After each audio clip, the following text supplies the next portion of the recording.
Keluaran pasal 17, di Masa dan di Meriba. Kemudian berangkatlah segenap jemaah Israel dari padang gurun Sin, berjalan dari tempat persinggahan ke tempat persinggahan sesuai dengan titah Tuhan. Lalu berkemahlah mereka di Rafidim, tetapi di sana tidak ada air untuk diminum bangsa itu. Jadi mulailah mereka itu bertengkar dengan Musa. Kata mereka, "Berikanlah air kepada kami, supaya kami dapat minum."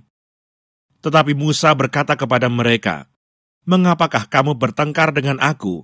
Mengapakah kamu mencobai Tuhan? Hauslah bangsa itu akan air di sana." Bersungut-sungutlah bangsa itu kepada Musa dan berkata, "Mengapa pula engkau memimpin kami keluar dari Mesir untuk membunuh kami, anak-anak kami, dan ternak kami dengan kehausan?" Lalu berseru-serulah Musa kepada Tuhan, katanya, "Apakah yang akan kulakukan kepada bangsa ini? Sebentar lagi mereka akan melempari aku dengan batu." Berfirmanlah Tuhan kepada Musa, "Berjalanlah di depan bangsa itu, dan bawalah beserta engkau beberapa orang dari antara para tua-tua Israel. Bawalah juga di tanganmu tongkatmu yang kau pakai memukul sungai Nil dan pergilah. Maka aku akan berdiri di sana, di depanmu, di atas gunung batu di Horeb. Haruslah kau pukul gunung batu itu, dan dari dalamnya akan keluar air, sehingga bangsa itu dapat minum." Demikianlah diperbuat Musa di depan mata tua-tua Israel. Dinamailah tempat itu Masa dan Meriba, oleh karena orang Israel telah bertengkar, dan oleh karena mereka telah mencobai Tuhan dengan mengatakan, "Adakah Tuhan di tengah-tengah kita atau tidak?" Kita tahu ceritanya bangsa Israel, mereka berangkat menuju ke Kanaan kan. Mereka berangkat menuju Kanaan dan di tengah perjalanan banyak hal yang terjadi. Dan cerita hari ini adalah cerita di mana mereka mengalami nggak ada air. Saya kira ini cukup populer. Mata air yang ketika Tuhan membuat air memancar keluar dari batu. Tapi yang saya mau mengajak kita untuk merenungkan adalah ayat 7, teman-teman, Bapak Ibu. Orang Israel bertanya, "Adakah Tuhan di tempat ini?" Kita rindu untuk memiliki keintiman dengan Tuhan, dan karena dalam keintiman dengan Tuhan ada berkat-berkat yang luar biasa. Seperti Tuhan memberkati Abraham dengan berkat yang luar biasa karena hidup dalam keintiman dengan Tuhan. Dalam keintiman dengan Tuhan banyak hal Tuhan ceritakan, Tuhan bukakan rahasia-rahasia yang luar biasa. Dan dalam setiap hubungan, teman-teman, dalam setiap hubungan kehadiran itu adalah sesuatu yang penting. Kalau kita menjalin hubungan tapi kita tidak bisa merasakan kehadiran pihak yang kita jalin hubungan, bagaimanakah hubungan itu bisa berjalan? Hubungannya tidak akan jadi. Pertanyaan hari ini adalah, apa yang membuat Anda merasa yakin akan kehadiran Tuhan? Kalau dengan manusia itu ya nggak usah ditanya kan, dia hadir gitu. Ketika video call kita merasa dia hadir, ketika dia datang ke rumah kita merasa dia hadir. Nah, kalau dengan Tuhan ini menjadi sedikit lebih rumit karena Tuhan tidak kelihatan. Nah, pertanyaan penting adalah, apa yang membuat Anda merasa yakin Tuhan hadir?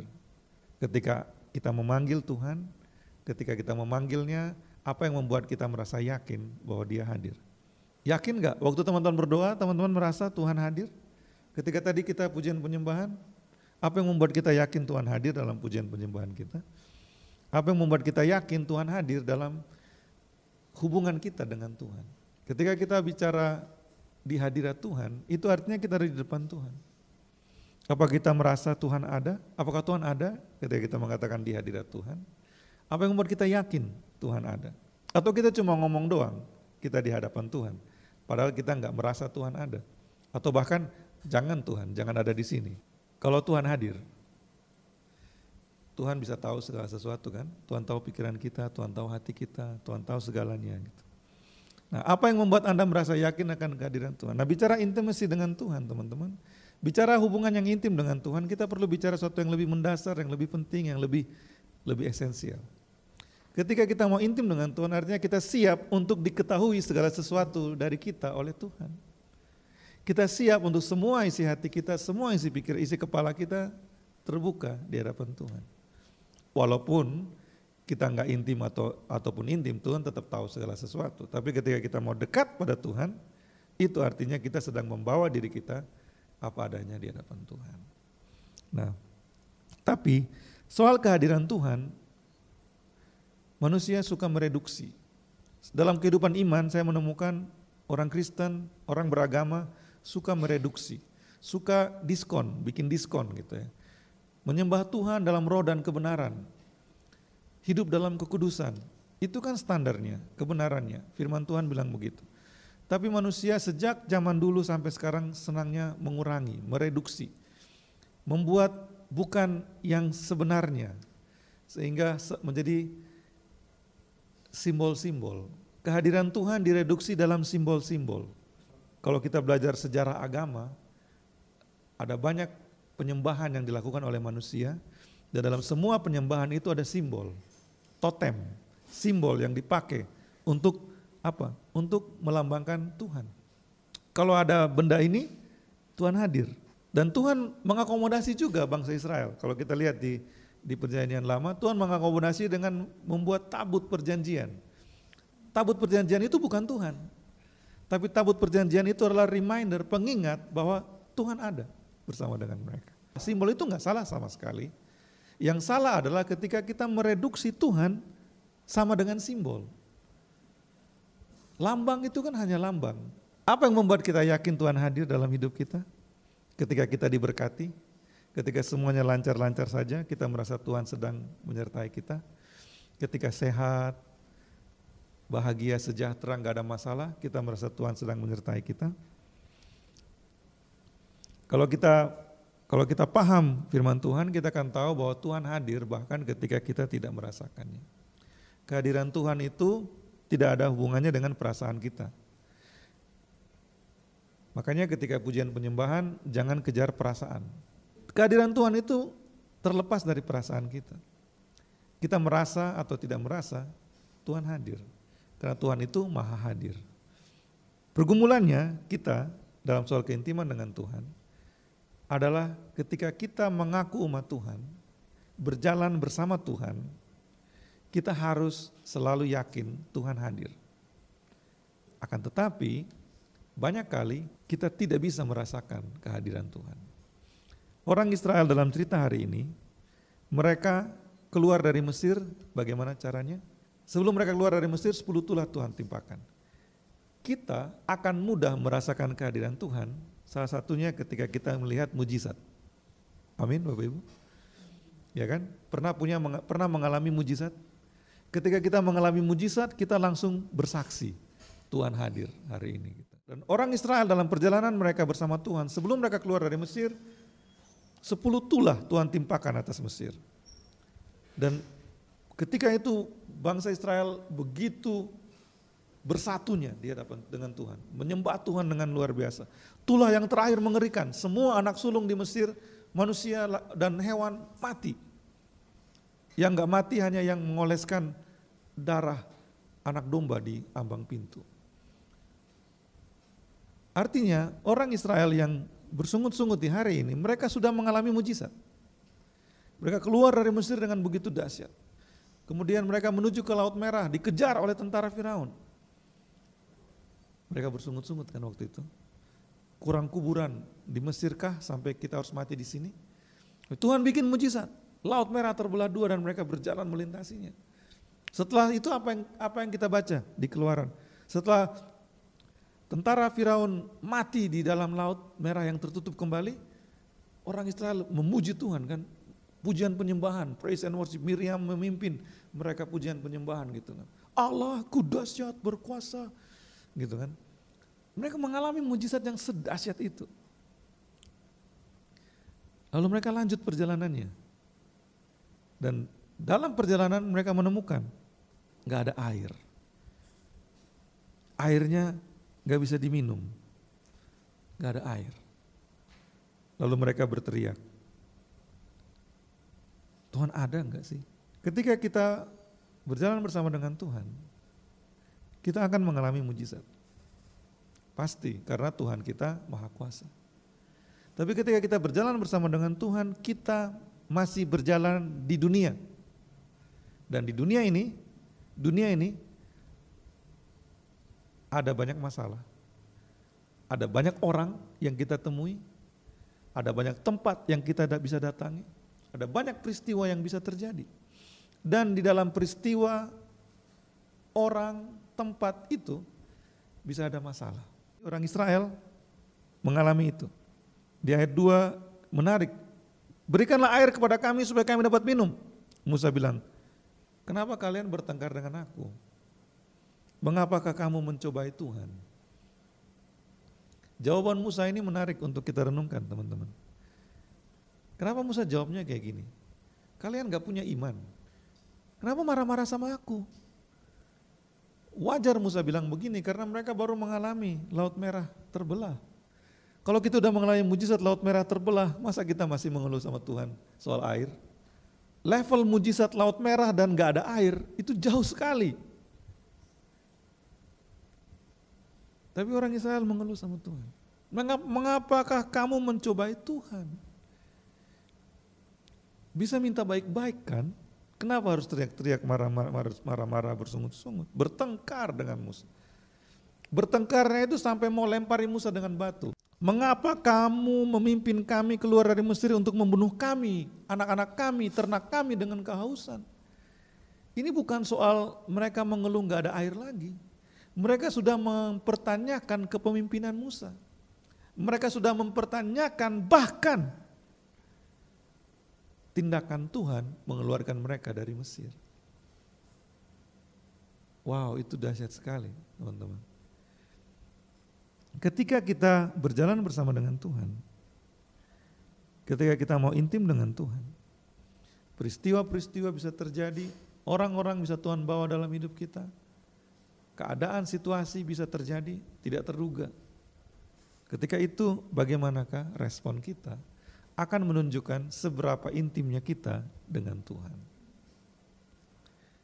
Ada seorang wanita namanya Adelaide Pollard. Adelaide Pollard ini berdoa untuk menjadi misionaris ke Afrika. Dia udah siapkan semuanya, udah berdoa dengan sungguh-sungguh. Dia diutus untuk pergi ke Afrika. Masalahnya hanya dia nggak punya uang. Dan dia berdoa, dia sharing di jemaat, di mana-mana. Dia butuh dana untuk menjadi misionaris ke Afrika. Setelah sekian lama mencari dana, dia nggak dapat dananya. Dia nggak bisa berangkat karena nggak ada uang untuk ke Afrika.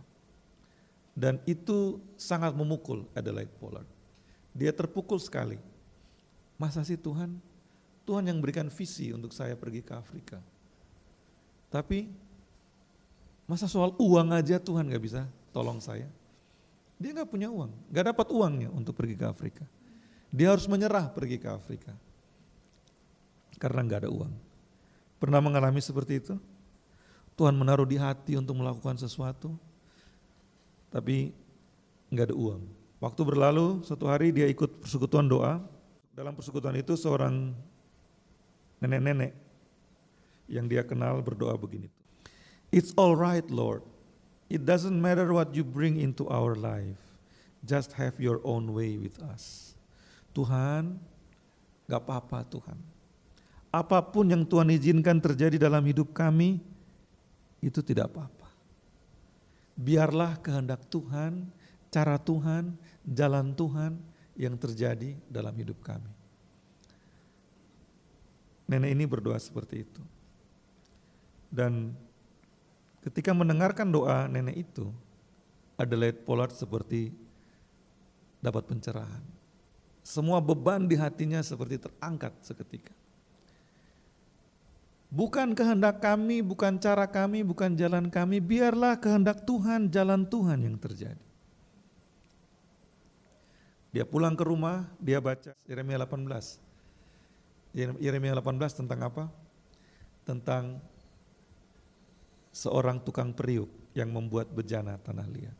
Tuhan bilang kepada umat Israel, Tuhan dengan umat Israel seperti tukang periuk dan tanah liat. Tuhan bisa bentuk mereka menjadi bejana yang indah.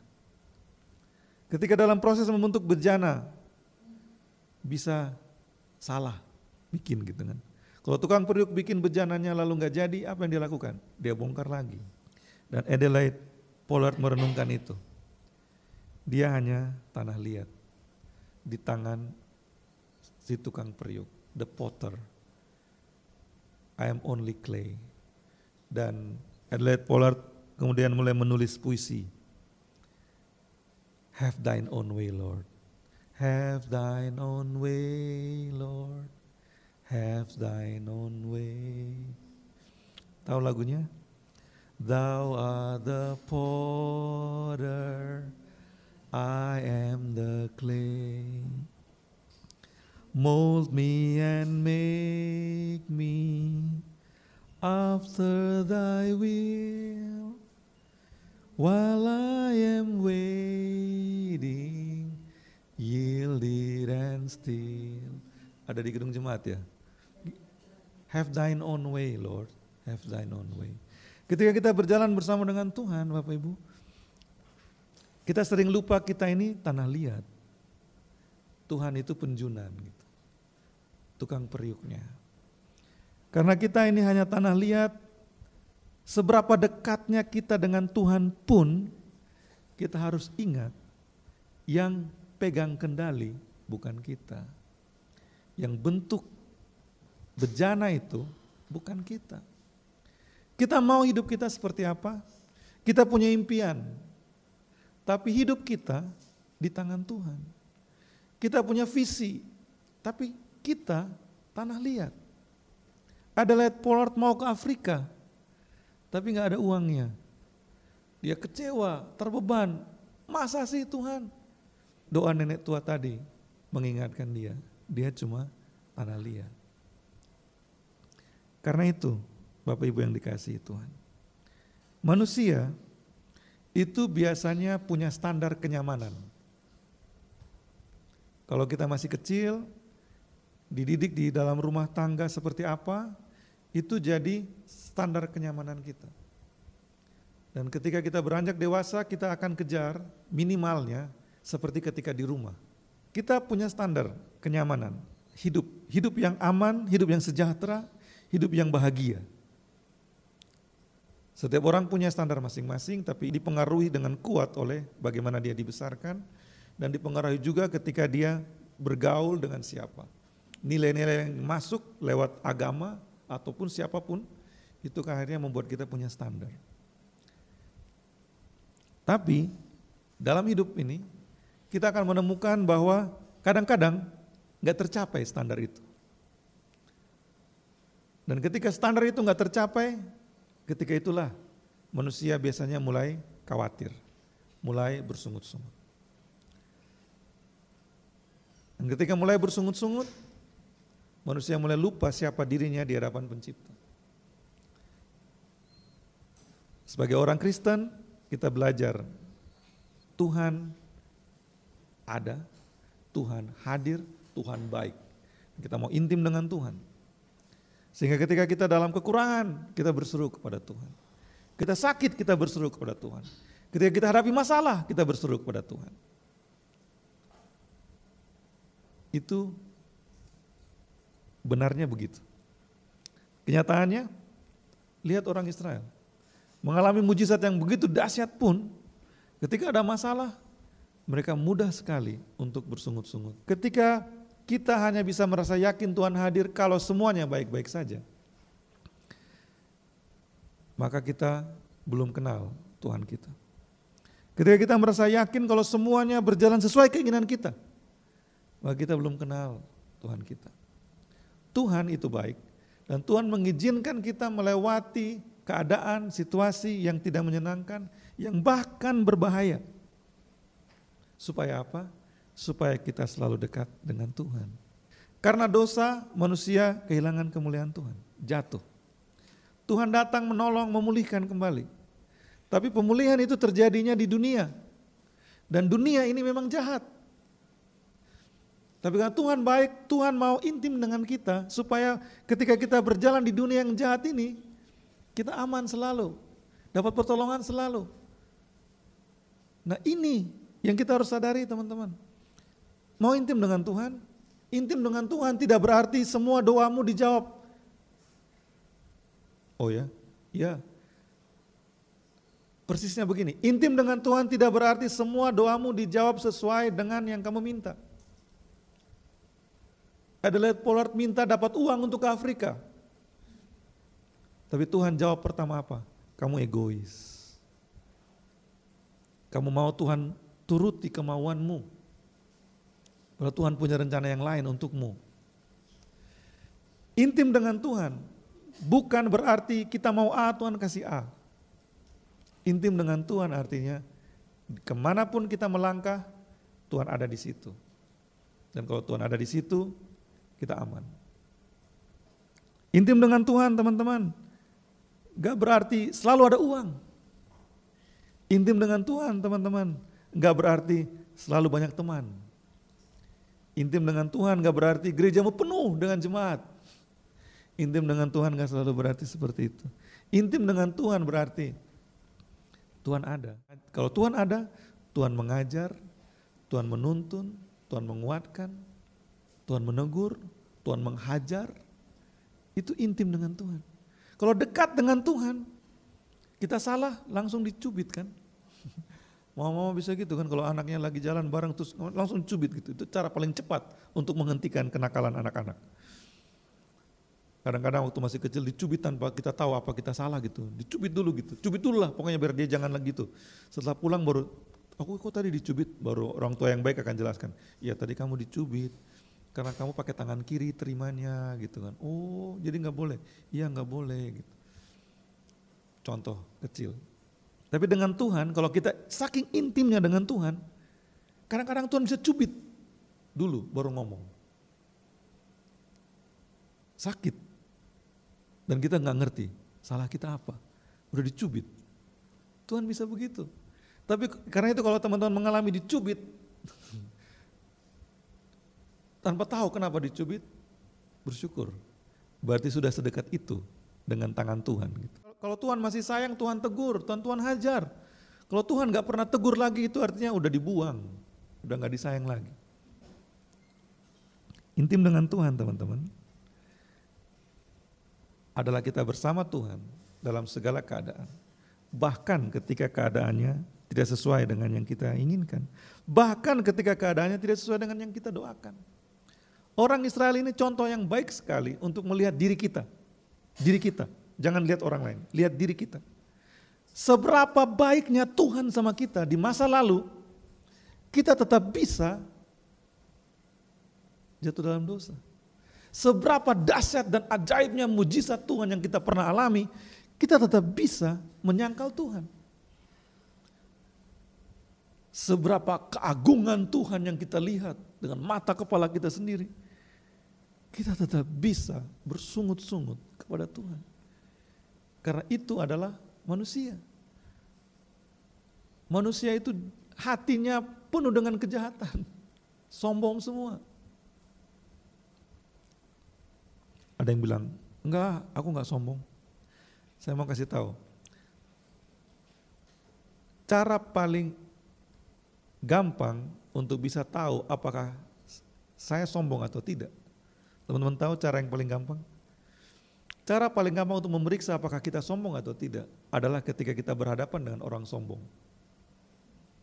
Orang sombong akan terganggu ketika melihat orang sombong. Ketika kita lihat orang sombong dan kita kesal, itu hanya menunjukkan kita sombong. Gak mau terima? Artinya apa? Kita semua itu ada sombongnya. Gak ada manusia yang gak ada kesombongan di dalam hatinya, gak ada. Saya juga sombong. Maksudnya gimana sih Pak? Ya kita semua orang berdosa teman-teman.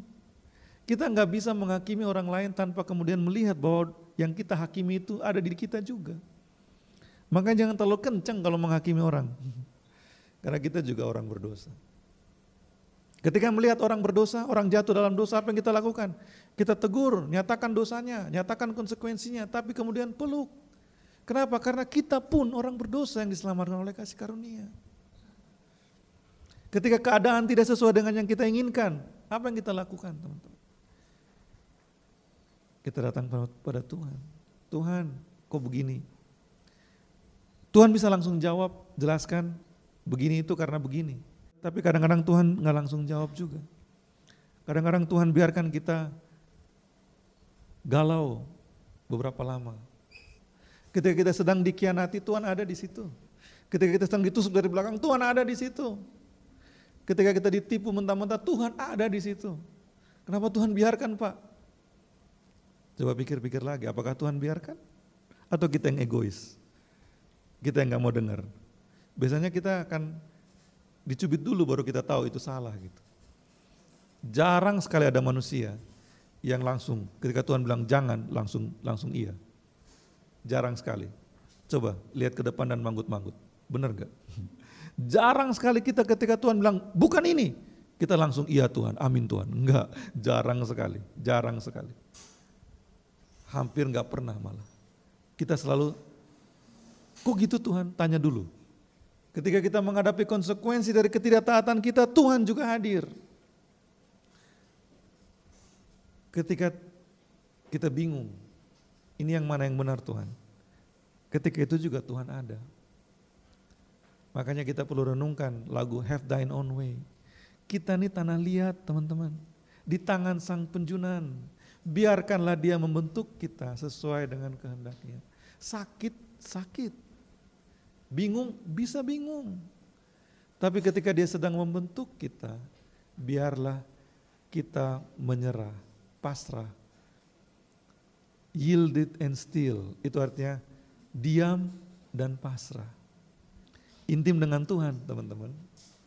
Bukan hanya Tuhan kasih tahu rahasia-rahasianya. Jawaban Tuhan tidak selalu seperti yang kita pikirkan. Tidak selalu seperti yang kita pikirkan. Intim dengan Tuhan bukan berarti semua doa kita dijawab oleh Tuhan. Tapi intim dengan Tuhan berarti Tuhan bersama dengan kita dalam keadaan apapun. Dan Tuhan mau kita bersama dengan Tuhan dalam keadaan apapun. Ketika kita senang, Tuhan hadir di situ. Ketika kita lagi susah, Tuhan hadir di situ. Di sisi lain teman-teman, ketika orang Israel gak ada air, mereka bersungut-sungut. Apa yang akan terjadi kalau ini dibiarkan? Kita balik ke Keluaran tadi. Kalau ini dibiarkan, orang Israel akan semakin bersungut-sungut, meninggalkan Tuhan. Ya kan? Gak ada air, kehausan, kami mati semua. Kalau dibiarkan, mati semua mereka. Mati jasmani, mati rohani. Tapi Musa tahu bagian dia. Dicaci maki oleh orang Israel, mau dilempari batu oleh orang Israel, Musa tetap menjalankan tugasnya. Dia datang sama Tuhan. Tuhan, ini orang-orang ini udah kebangetan Tuhan. Apa yang harus dilakukan? Dan Tuhan kasih tahu, lakukan ini. Dan Musa melakukannya. Sisi yang lain teman-teman, ketika kita berjalan bersama dengan Tuhan, ketika kita berjalan bersama Tuhan, doa kita belum tentu dijawab oleh Tuhan. Tetap bersandar sama Tuhan. Itu bagian pertama dari khotbah ini. Bagian yang berikutnya, kita bisa bahas dari perikop ini adalah begini. Ketika ada masalah, ketika lihat orang-orang bermasalah, ketika lihat dunia bermasalah, apa yang kita lakukan? Apa yang kita pikirkan? Kalau kita melihatnya dan merasa itu masalah, itu artinya Tuhan sedang bilang kepada kita, ayo lakukan sesuatu. Orang Israel datang ke Musa, itu jadi masalah Musa. Ketika kita pergi ke jalanan dan lihat ada eksploitasi, mata kita nggak bisa nggak lihat, hati kita nggak bisa nggak terganggu. Itu artinya apa? Tuhan bilang lakukan sesuatu. Gimana lakukan sesuatunya? Pertama tanya Tuhan, Tuhan ini harus apa? Dan apapun yang Tuhan suruh lakukan. Musa Tuhan suruh apa? Gak ada air Tuhan, ini gimana? Tuhan ambil tongkat, bawa orang tua-tua Israel, pukul itu batu. Gila kan perintahnya? Dari mana datangnya air? Pukul batu. Pukulnya pakai tongkat, bukan pakai linggis. Tuhan suruh seperti itu. Ketika dia pukul batu, airnya keluar. Nah teman-teman, ketika kita intim dengan Tuhan, Tuhan bisa bawa ke mata kita masalah-masalah dunia ini. Tuhan bisa bawa ke depan kita masalah-masalah, orang-orang bermasalah, kehidupan bermasalah, pemerintahan bermasalah, apapun masalah. Kalau Tuhan bawa di mata kita, itu bukan untuk kita gosipin. Itu untuk kita tanya sama Tuhan. Tuhan, ini apa? Aku harus lakukan apa? Tanya sama Tuhan. Karena itu saya menantang teman-teman. Hidup untuk apa sih? Jemaat Shine, karena kita shine, hakikat kita dalam jadi terang bagi dunia yang gelap. Karena itu jemaat Shine gak bisa hanya hidup untuk diri sendiri. Ini berlaku untuk semuanya teman-teman. Semua yang mengaku murid Yesus, ketika Tuhan bawa persoalan di matamu, itu artinya engkau harus bertanya, Tuhan, apa yang harus aku lakukan? Bangsa Israel di Masa dan Meriba, mereka bertanya, Tuhan ada enggak sih? Dan Tuhan jawab, aku ada, aku selalu ada. Bahkan ketika doa-doamu seperti enggak terjawab, aku ada. Bahkan ketika engkau lagi nakal-nakalnya, aku ada. Tuhan selalu ada. Karena itu yang bijaksana adalah yield it and still, berserah dengan diam. Have thine own way, Lord, have thine own way. Have thine own way, Lord, have thine own way. Biarlah jalanmu yang jadi atas hidup kami. Biarlah kehendakmu yang jadi atas hidup kami. Kami manusia berusaha, berpikir, berikhtiar dengan pikiran kami, dengan cara kami. Tapi hari ini kami mau menyadari bahwa Engkau lebih besar dari kami. Kami hanya tanah liat di tangan-Mu Tuhan. Engkau bisa membawa kami ke padang rumput yang hijau. Engkau juga bisa membawa kami ke lembah bayang-bayang maut. Tapi Engkau yang bersama kami, itulah jaminan kami. Kami mau intim dengan Engkau, dekat dengan Engkau Tuhan. Dalam keadaan ketika doa-doa kami dijawab oleh-Mu, kami mau dekat dengan-Mu. Dalam keadaan ketika doa-doa kami tidak dijawab oleh-Mu, ketika doa-doa kami dijawab dengan berbeda oleh-Mu, kami mau tetap dekat dengan-Mu. Kami mau tetap percaya Engkau penjunan, Engkau tukang periuk itu yang membentuk kami tanah liat di tangan-Mu. Dan biarlah ketika kami bersandar dan berserah, kami boleh melihat mujizat-mujizat terjadi. Ketika dalam proses pembentukan-Mu, kuatkan kami untuk tabah dan setia. Ketika dalam proses pembentukan-Mu, kuatkan kami untuk mendekat selalu, menempel selalu kepadamu. Sehingga walaupun kami tidak paham, walaupun kami merasa sakit, kami tetap dekat, mendengarkan kebenaran-Mu, mendengarkan kehendak-Mu. Tolong kami ya Tuhan, biarlah firman ini menjadi rema di hati setiap kami, supaya kami tidak seperti bangsa Israel yang bersungut-sungut, tapi kami seperti Musa yang datang kepada Tuhan dan bertanya, Tuhan, Tuhan apa yang harus kami lakukan? Dan ketika Tuhan memerintahkan untuk melakukan apapun, kami melakukannya. Dan kami melihat mujizat itu terjadi. Terima kasih ya Bapa. Dalam nama Yesus, semua kita yang percaya katakan, amin.